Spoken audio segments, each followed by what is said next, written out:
faire à cheval, il y a deux ailes qui sont prêtes. Il y a une aile qui sont fixe. Les Vietnamiens. Et mon père là-bas, oui. C'est mon père. Par contre, il y a un truc très bien, c'est que le soir, peut-être entre nous, il n'y a pas de... Mais tu sais, maintenant, il n'y a pas de chambre. Il n'y a pas de chambre. J'ai fait des chambres dans le premier étage. Les gens rappeler les gens, les gens ont des papiers, moi aussi je suis quitté, moi. Il n'y a aucune personne qui s'assoit là-bas. Juste du métier très impressionnant. Oui, c'est très impressionnant. Est-ce qu'il y a le son?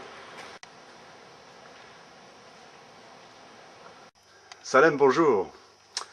Tu es de passage à Paris. Est-ce que tu peux nous dire un petit peu pourquoi tu as quitté ton pays d'abord? Et puis, qu'est-ce que tu fais dans le pays où tu es arrivé?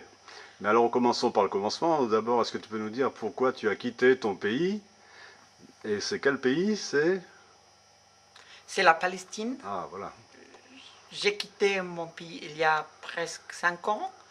Je vis en Allemagne. J'ai fait des études en Allemagne.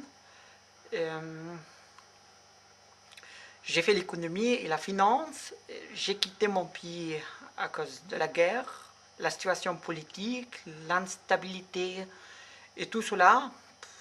Alors c'était vraiment intolérable pour moi. Et en plus, je voulais vraiment vivre en paix. Je voulais comprendre qu'est-ce que ça veut dire la liberté, la paix et tout cela. C'est pourquoi j'ai pris une décision de quitter le pays. Et maintenant, je vis en Allemagne. Alors, tu as encore de la famille là-bas quand même, en Palestine. J'ai mes parents avec 3 frères qui vivent encore là-bas. Et ça fait 4 ans que tu les as quittés. Tu es en contact avec eux quand même? Nous parlons toujours au téléphone. J'écris quelquefois des lettres. Et les lettres arrivent? Oui, mais après longtemps, un mois et demi quelquefois. Je préfère le téléphone. Ah oui. Et alors en Allemagne, comment ça se passe? La situation va bien. Au début, c'était difficile pour moi parce que je suis loin de la famille. Alors, je devais vraiment commencer une nouvelle vie, apprendre la langue, les traditions, les coutumes, les gens, la tradition et tout cela. C'était vraiment difficile au début pour moi. Maintenant, je peux dire que la situation est devenue vraiment facile pour moi. Je connais les gens, je connais la culture, je vis avec eux.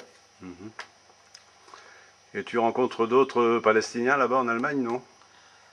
Pas beaucoup. Pas beaucoup. Il y a d'amis, 2 ou bien 3 amis que je connais, mais... Et tu as des amis en France qui sont allés en Palestine et que tu retrouves ici pour les vacances de Noël, c'est ça? Ça, c'est vrai.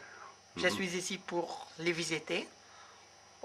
Je vais passer peut-être 10 jours ici, chez eux, parce que je ne les ai pas vus depuis longtemps. Et je suis vraiment très heureux d'avoir la chance de venir ici pour les voir. Est-ce que tu pourrais nous dire, tu dis que tu as quitté ton pays à cause de la guerre. Est-ce que tu pourrais nous raconter ne serait-ce qu'un épisode de cette guerre que tu as connue qui t'a marqué et qui t'a poussé à partir?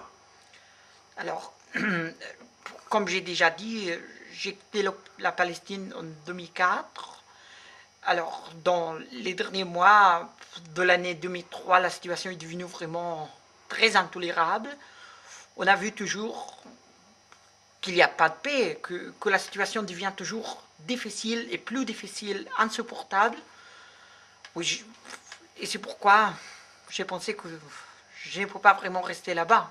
Et j'avais vraiment un sentiment que la situation n'y va pas aller mieux, malheureusement. Nous ici en France, on essaye de suivre un petit peu ce qui se passe dans ton pays. Et dans la mouvance Parthenia, quelques-uns parmi nous sont plus attentifs à ce qui se passe là-bas. Donc on espère que tu seras aussi maintenant partie prenante et que tu pourras de temps en temps nous donner tes appréhensions, tes joies, tes peines, que tu pourras les partager avec nous au sein de ce qu'on appelle la mouvance Parthenia. Merci.